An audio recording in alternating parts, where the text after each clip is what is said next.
So when it comes to preparing for the polar ice storms, one of the helpful tips is to be aware and be on the lookout for the oncoming signs of a polar storm are basically the winds, and basically what you're going to be listening and hearing for is going to come on steadily and more quickly is a gushing wind. That's like, it feels like it's going to sound like a giant wave front. It'll be growing and increasing and building, and the temperature's going to start dropping. That's when you start getting indoors quick. You need to start getting indoors quick. And you need to get into a place that is very well insulated and expect to have enough food and shelter for at least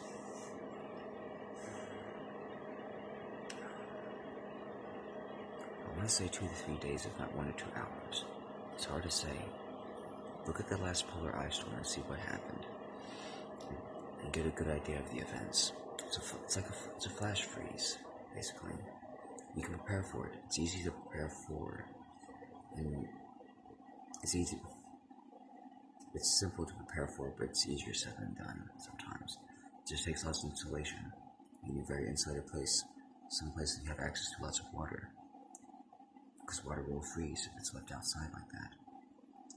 Something that's underground storage will keep you safe, very safe. But insulation, primary thermal insulation will be best. That's the best way of staying indoors. You don't want to be outdoors during a polar flash storm.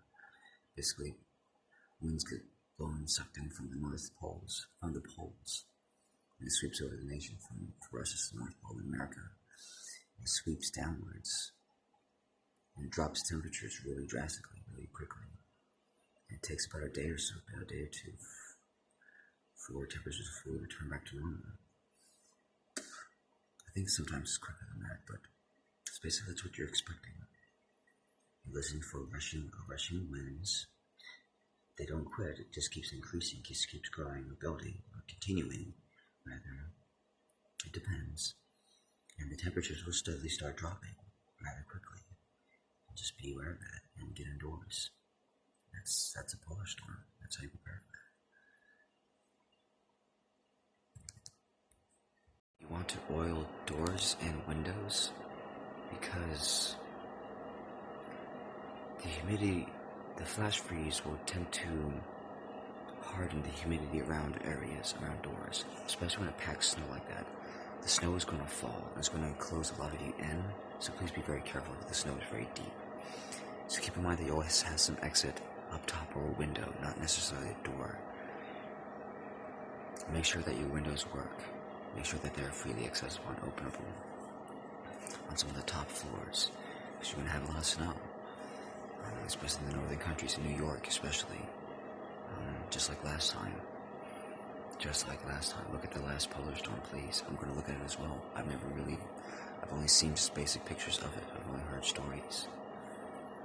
But I'm feeling,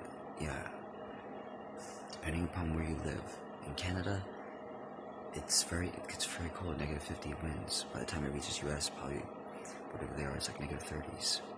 It's still extremely cold. It's below freezing. Well below freezing. Still stay safe. Prepare. Insulation, get lots of jackets, sleeping bags, get them used on sale.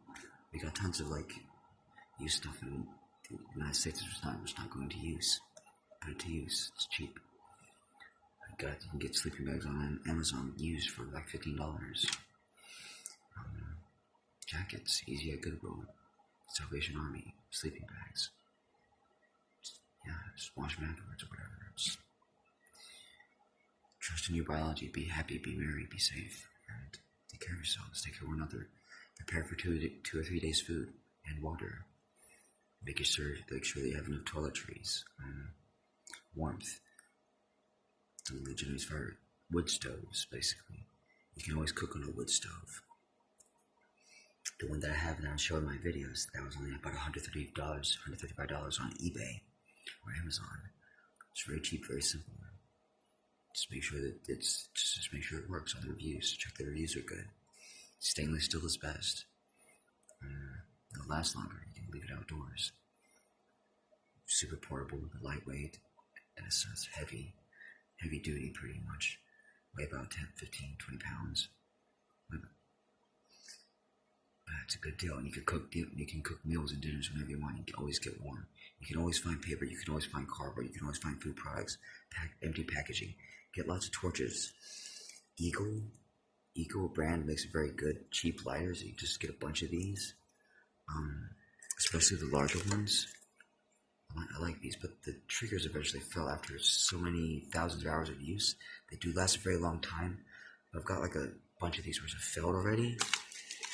These are the newer ones. I'm not sure if they use the newer triggers or not. They don't lock up as often. These have been pretty steady for me. These have lasted just about as long as those. I don't know how much longer they're going to last, how many more refills. They're on their third or second refill by now. These have lasted pretty much a long time. If they suddenly failed, it's not too bad. I still recommend them. They're more reliable than others. Yeah, that dual flame, that's pretty hot. That's pretty nice. Gives you a lot of heat. Gives you a lot of total heat output. It's very good for starting fires, very useful for starting fires. Invest in something like kindling or matchsticks.